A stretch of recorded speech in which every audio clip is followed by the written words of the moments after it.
ሰኞ ዕለት ከቤተ ክህነት ሲመለሱ ቅድስት ማርያም ቤተ ክርስቲያን መጠለያ ውስጥ አረፍ እንዳሉ እኔ የሚቆጡን የሚያባሩን መስሎኝ ነበር። ግን በእውነት አባቶቻችንም ሆነ ሃይማኖታችን ከምንም በላይ ያኮረውናል አለች መቅዲ። በጣም ከይቅርታውም አልፈው ያ ሁሉ ምክርና ግብዣ ፍጹም ያልጠበቅኩት ነበር አለች ዘርቱህንም። ዕድሜ ለእነማሆይ እሳቸው ባይመክሩንና ባይቆጡን እንዳስቀየምናቸውና እንደተቀየምንባቸው ኖረን ነበር። እሳቸው ግን በዕድሜም ሆነ በዚህ ሕይወት ውስጥ ብዙ ስላሳለፉ ተቆጥተው ይኸው በነፍስም በሥጋ ነፃ ወጡን አለች መሰረት። አሁን እንዳሉን ትንሽ ቆይተን አዲስ ለመጡት አለቃ ማመልከቻችንን ጽፈን እንሄዳለን አለች ዘርቱን። አዎ፣ ግን እነሱን ብቻ ተስፋ አድርገን አንቀመጥም። በቀደም እንዳልነው ደብረ ሊባኖስን ሄደን እንሞክራለን። ቀድሞ ወደ ተቀበለን እንገባለን አለች መሰረት። የጊዜው ርዝማኔ የሚያመጣው መዘዝ ገና ካሁኑ በሐሳቧ እየታያት፣ እስቲ ይሁን ሁሉን ለእሱ እንተው፣ በእኛ መፍጨርጨር የሆነ ነገር የለም አለች መቅደስ በመታከት። አዎ እሱ ያለው ይሁን፣ አሁን ተነሱ እንሂድ። መቼም ከሰሞኑ ከትምህርት ቤት መንባራራችን አይቀር፣ ልቤ ፈርቷል አለች ዘርቱን። መሰረትም ቀበል አድርጋ የራሱ ጉዳይ፣ ስለ እሱ አታንሺ፣ አሁን ዝም ብለን እንሂድ አለች። ዘርቱን ቀሪ በማብዛቷ በቀደም የክፍል ኃላፊያቸው የሰደባትንና የዛትባትን አስታውሳ በስጨት ብላ ሦስቱም በትምህርት ቤት ቀሪ ማብዛታቸውን እየሰጉ ወደየቤታቸው ገቡ። የትምህርት ዘመኑ አብቅቶ ክረምቱ መጣ። መቅደስ ደስ ብሏት እየሳቀች ወደ መሰረት ሄዳ መስዬ ደስ ይበልሽ፣ ደስ አለኝ፣ ከእናንተ ጋር ደብረ ሊባኖስ እንዲሄድ ተፈቀደልኝ አለች እንደ ሕፃን እየፈነጠዘች። እሰይ መቅድዬ፣ በቃ ክረምቱንም ባህር ዳር መሄድሽ ቀረ ማለት ነው አለች እሷን በጣም ተደስታ። አዎ ክረምቱንም እዚሁ ከርሜ ያው ለነሐሴ ደብረ ሊባኖስ እስከ ጳጉሜ 4 ድረስ ተፈቀደልኝ። መቼም ዘንድሮ አጎቴን ማን እንደመከረልኝ እንጃ ያልኩትን ሁሉ በአንድ አፍ እሺ ማለት ጀምሯል። አሁን እኮ ስፈራ ስቸር አጎቴ የባክህ ከነ መሰረት ጋር ዘንድሮ እንኳ ደብረ ሊባኖስ ሊሂድ ገዳሙንም ልየው ስለው ያለምንም ማመንታት በደስታ ፈቀደልኝ አለች እየሳቀች። ተመስገን ነው ፈጣሪ፣ የእሱ ፈቃድ ከሆነ ማን መከልከል ይቻለዋል? በፊትም እንዲያ ሲለመን እምቢ ያለው ፈቃዱ ባይሆን ነው አለች መሰረት። በቃ መሲ 15 ቀን ሙሉ ስንቀመጥ እርግጠኛ ነኝ አንድ ነገር እናገኛለን። ያለምንም እረፍት ሴት ገዳም ወንድ ገዳም እየተዘዋወርን ገዳሙ እንኳ ባይቀበለን ለጊዜው በቤቱ ደብቆ ሁኔታው እስኪረጋጋ የሚያስቀምጠን አናጣም አለች በተስፋ ተሞልታ። አዎ መቅድዬ፣ ፈቃዱ ከሆነ እንደሱ ያለበለዚያም ሁኔታውን በይበልጥ ማጣራትና ስለ ገዳማዊ ሕይወት ከመነኮሷትም መማር ቀላል አይደለም። ስለዚህ መሄዳችን አንድ ጥሩ ውጤት እንደሚያስገኝልን ጥርጥር የለኝም። ያለ ምክንያትም ያንቺ ከኛ ጋር መሄድ አልተሳካም አለች በብሩህ ተስፋ። መቅደስ ትንሽ ዝም አለችና መስዬ፣ እኔ ግን የዚህ ሰሞን ህልሜ ደስ አላለኝም። ብቻ መድኃኔዓለም እንቅፋቱን ሁሉ አስወግዶ ገዳም ገብቻ አርፌ። መሲ፣ ድሮ ስለ ገዳም ሳስብ ውስጤ ደስ ደስ እያለኝ እንደምገባ እርግጠኛ ሆኜ ይሰማኝ ነበር።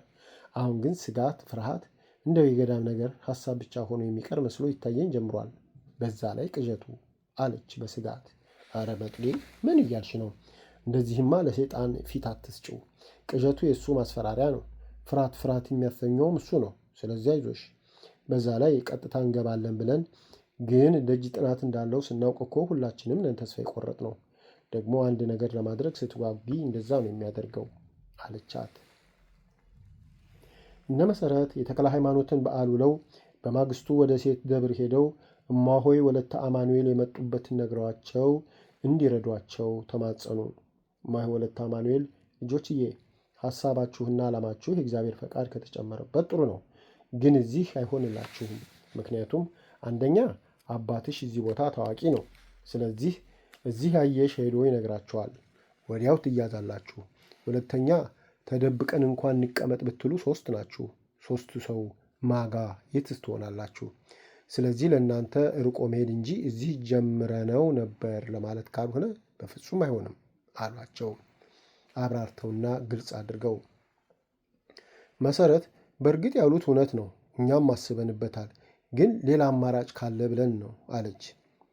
ይልቅ ሐመረ ኖህ የሚባለው የሴቶች ገዳም አሁን ጥሩ አስተዳዳሪ ከኢየሩሳሌም ተቀይረው እዛ ተሹመዋል አሉ። እዛ ሄዳችሁ ጠይቁና ከተቀበሏችሁ ገዳሙ በሕዝብ ብዙ ስላልታወቀ ለአዲስ አበባም ቢቀርብ እዛ የሚጠረጥርም የሚያስታውስም ስለሌለ ለእናንተ ጥሩ ይሆናል። ወደዛ ሂዱ። እዚህ ግን ዛሬ መንኖ ነገ ለሚያዝ ካልሆነ ባትሞክሩት ጥሩ ነው አሏቸው። ዘርቱሁን እዛማ ሄደን ሞክረን ነበርኩ እማዬ ብላ የሆነውን ሁሉ ነገረቻቸውና አሁን እንዳሉት በእርግጥ መቼም ቢሆን ያለን አማራጭ እሱ ብቻ ነው፣ ግን ምናልባት የተሻለ ነገር ካገኘን ብለን ነው አለቻቸው።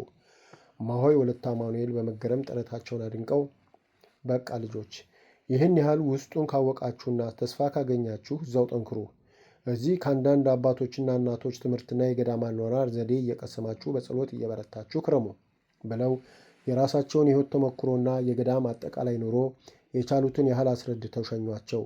እነ መሰረት ከሳቸው ተሰናብተው እንደሄዱ በቃ እማሆይ እንዳሉት አባቶች እናቶችን እየዞርን ጠያቂ መስለን አንዳንድ ትምህርት መውሰድ እንጂ ካሁን በኋላ ይህን ነገር ለማንም መተንፈስ የለብንም። ኋላ እውነት ሆኖ ወሬው ይስፋፋና እና አባዬ ጆሮ ደርሶ ፍሬ ሳናፈራ በቅጠል እንቀራለን አለች መሰረት ሰግታ። ልክ ነሽ መሲ፣ ካሁን በኋላ ምስጢራችን ከከንፈራችን ማለፍ የለበትም አለች መቅደስ። ደግሞ መሰናክል እንዳይመጣ እንደውም ፍርሃት ፍርሃት ብሎኛል አለች በሆዷ። ሰኞ ጠዋት መቅደስ መሲ ዛሬ አማኑኤል ነው፣ ሄደን በዛው ማስቀድሰን እንመጣለን አለች። ልክ ነሽ መቅዲ፣ እንደውም እኮ ቅዳሴውም ጠዋት ሊሆን ይችላል። ቅዳሴ ላይ እንድንደርስ ቶሎ ቶሎ እንሂድ አለችና መሰረት ወደዛው እየተፋጠኑ ሄዱ። ሲደርሱ ካህናቱ ማህሌት ቆመዋል። እነ መሰረት ጸሎታቸውን አድርሰው ሁኔታውን ሲያዩ ቅዳሴው ዘገየ። ዘርቱሁን ወደ አንዱ ዲያቆን ጠጋ ብላ ብትጠይቅ እዚህም ቅዳሴው ያው ከሰዓት በኋላ ነው፣ ይህም ያው የተክልዬ ቦታ እኮ ነው አላት። በሉ ቅዳሴው ከሰዓት ነው ተብሏል፣ እዚያ አስቀድሰን ለመሄድ ይመሽብናል፣ ተነሱ እንሂድ፣ እዛው እናስቀድሳለን አለችና ተያይዘው ወጡ። ትንሽ ዝቅ እንዳሉ እናንተ እራበኝ አለች ዘርቱሁን። ሁለቱ ሳቁባትና እንዴ ከመቼ ወዲህ የማንህ ቀብራራ በይው አለች መሰረት የዘርቱሁንን ሆዱ እያየች። ትንሽ ዝቅ ሲሉ ኧረ እኔም ራበኝ፣ ምን ይሻላል፣ በጣም እኮ ነው ያንገበገበኝ አለች መቅደስ ሆዷን ይዛ። እንዴ ልጆቹ ምን ነካችሁ? እራት ቀልዱ፣ የምን ረሃብ ነው አለች መሰረት ኮስተር ብላ። እሷም ትንሽ እንደተራመደች እናንተ ኧረ እኔም ራበኝ፣ ዛሬ ምን ነካን አለች እሷም ሆዷን ይዛ። ኧረ መስዬ እኔ እናቴ ከወለደችኝ ጀምሮ እንደ ዛሬ እርቦኝ አያውቅም አለች ዘርቱሁን ቆማ። እኔም በጣም ነው እኮ የራበኝ፣ እንዳውም አልሄድም ቁጭ ላለሁ። እንዴ የሆነ ነገር ሆዴ ሳይገባ አይቀርም፣ በጣም ራበኝ እኮ አለች መቅደስ መንገዱ ዳር ቁጭ ብላ። እውነታችሁን እኮ ነው፣ ይሄ ረሃብ ሳይሆን የራቦች ሁሉ ንጉሥ መሆን ነው ያለበት።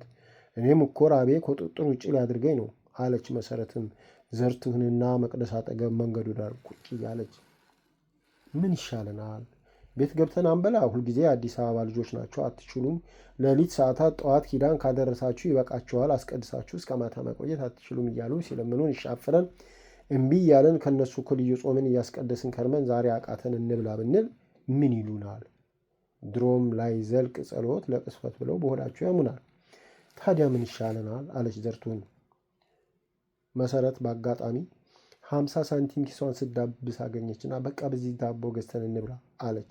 እንዴ መሲ ዳቦ የሚገኘው ከገዳሙ ሱቅ ነው። እሺ ከዛ ገዝተን የት እንበለዋለን? ጫካ ገብተን አንበላው? እንደምናውቀው ጫካው ሁሉ ምንጭ ነው። ምናልባት ውሃ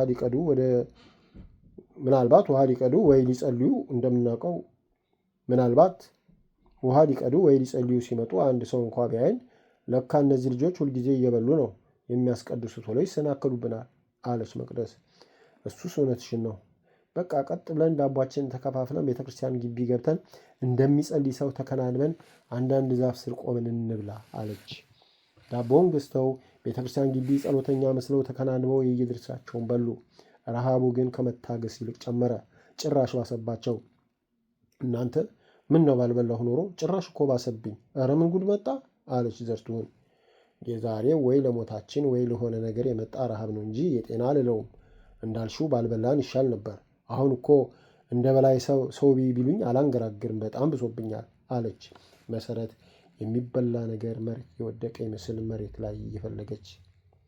እኔ እረኛ ሆኜ ባላውቅም ሲያወሩ ስሰማ እረኛ ከቤት ምሳ ባይዝም አጋም ምናምን የበረሃ ፍራፍሬ እየለቃቀመ እየበላ ሆዱን ሞልቶ ይውላል ሲባል ሰማ ስለነበር ጊዜ ሆኖ ያፍራ አያፍራ ባላውቅም ወደ ጫካ ገብተን አጋምና ያገኘነውን ፍራፍሬ እየለቃቀምን እየበላን ሰዓቱ ሲደርስ ቤት ሄደን የዛሬን ብቻ ሳይሆን የነገንም ጨምረን እንበላለን አለች ሰዓቷን በመሰልቸት እያየች። እውነትሽን ነው፣ እንሂድ ወደ ጫካው ብለው ወደ ጫካ ገቡ። በየዛፉ እያንጋጠጡ እየተንጠላጠሉ ያገኙትን ፍሬ ወደ አፋቸው እያሉ ሳያስቡት በጣም ርቀው ተጓዙ። ባህታዊ ፍቅረ ማርያም በልጅነታቸው ደብረ ሊባኖስ ገዳም ገብተው ገዳሙን በቅንነትና በትሕትና ሲያገለግሉ 15 ዓመት ኖረው መንፈስ ቅዱስ ክፍልህ ለብቻ ነው፣ በረሃ መኖር ነውና ውጣ ብሏቸው ለማንም ሳይነግሩ ከማኅበሩ ተለይተው ወጥተው በረሃ ከወደቁ 35 ዓመት ሆኗቸዋል። ባህታዊ ፍቅረ ማርያም መልአኩ እየመራ ወስዶ ይሄ ነው ቦታ፣ ማንም አይድረስብህ፣ ምግብህንም አምላክ ያዝልሃል ብሎ ካሳያቸው ቦታ ላይ ዛፍና ዛፍን በማቆላለፍ እንደ ጎጆ ቤት ሰርተው ቅጠላ ቅጠሉን ቆራርጠው ክፍታ ክፍቱን ቦታ ሽጠው የጭራሮ በር ሰርተው ክረምት ከበጋ እዛው ይኖራሉ። ከ2 ወይ ከ3 ወር አንዴ ማንነቱን የማያውቁት ሰው ባቄላ ይዞ መጥቶ በራቸው ላይ አስቀምጦ ይሄዳል። ሰውየውና ባህታዊ ተያይቶ አያውቁም። እሳቸውም ጎድጓድ ያለ ድንጋይ ፈልገው ያችን ባቄላ እዛች ላይ እየዘፈዘፉ ለቁመተ ሥጋ ያህል ይመገባሉ። ውሃ እዛው አጠገባቸው ፈልቆላቸዋል። ባህታዊ ፍቅረ ማርያም ዛሬ ሌሊት ያዩት ራእይ ፍቺው ጠፍቷቸው ጸሎታቸውን ጨርሰው ጀርባቸውን ለፀሐይ ሰጥተው ቁጭ ብለው የራእዩን ነገር ሲያሰላስሉ ድንገት ድምፅ የሰሙ መስሏቸው ዞር ሲሉ እነ መሰረት የባጤ ቋጡን እያወሩ ከዛፍ ዛፍ እየተሯሯጡ የሚበሉትን ነገር ሲፈልጉ አዩ። ለጊዜው ደነገጡ። እነዚህ አንዳንድ ፍሬ ልጆች እዚህ በረሃ ምን ያደርጋሉ ብለው በመገረም አትኩረው ተመለከቷቸውና ራእያቸው ትዝ አላቸው። አሃ ለካ ለእነዚህ ነው አሉና ፈጣሪያቸውን አመስግነው እነ መሰረት ስላላዩቸው እንዳይደነግጡ በመጠንቀቅ ቀስ ብለው ጉሮሯቸውን ሳሉ። እነ መሰረት ድምፅ የሰሙ መስሏቸው ዞር ዞር ብለው አዩና ግራ በመጋባት ተያዩ። ባህታዊ ፍቅረ ማርያም በድጋሚ ብለው እጃቸውን አጨብጭበው እንዲያዩዋቸው ብድግ አሉ። እነ መሰረት ሲያዩዋቸው ደነገጡ። ምን ውስጥ ይግቡ? በእርግጥ ባህታውያን በረሃ ይኖራሉ ሲባልና ስለ ቅዱሳን ብዙ ቢሰሙም በዛን ሰዓት ምንም ማስታወስ አልቻሉም። በዛን ሰዓት ሦስቱም የታወሳቸው በዛን ሳምንት አዲስ አበባ አዲስ ወሬ የነበረው ጭራቅ መጥቷል፣ ብዙ ሰው በላ እየተባለ በሰፊው ሲወራ ስለነበር ወይኔ ሴጣን በረሃብ አስሮ ለጭራቅ ሰጠን አለች መሰረት። የእሷ መበላት ሳይሆን የእናት አባቷ የእህት ወንድሞቿ ሐዘን ታይቷት እንባ ባይኗ ሞልቶ። አይሮጡ አይሾሹ ወዴት? ዙሪያው ጫካ፣ ደሞስ ወዴት ሊያመልጡ? ብቻ ተስፋ በመቁረጥና በድንጋጤ ፈዘው ቀሩ። ምን ያድርጉ? ባህታዊ በበረሃ መኖሩን በታሪክ ይስሙ እንጂ እንደዚህ ከላይ ሰንሰለት ከታች ቆዳ ውሎ የጠፋበት ድር ይመስል የተሳሰረና ድብዳብ የመሰለ ጸጉር የሰሌን ቆብ ለብሶ እዛ ጭልጥ ያለ በረሃ ውስጥ እንዳውሬ ብቻውን የሚኖር ሰው አይተው ስለማያውቁ ቢደናገጡ አይፈረድባቸውም። ባህታዊ ፍቅረ ማርያም ድንጋጤያቸውን ያስወግድላቸው ዘንድ ወደ ፈጣሪያቸው ጸለዩና ሦስቱንም ከዚህ በፊት እንደሚያውቋቸው በክርስትና ስማቸው ማየገነት፣ ወለተ ሚካኤል፣ አስከለ ማርያም አይዟችሁ ኑ እንደናንተው ሰው ነኝ አሉ። እጃቸውን ወደ እነሱ ዘርግጠው እነ መሰረት በክርስትና ስማቸው ሲጠሯቸው ፍርሃታቸው ከፊታቸው ገለል ብሎ ውስጣቸው ተረጋጋና ወደ እሳቸው ቀረቡ።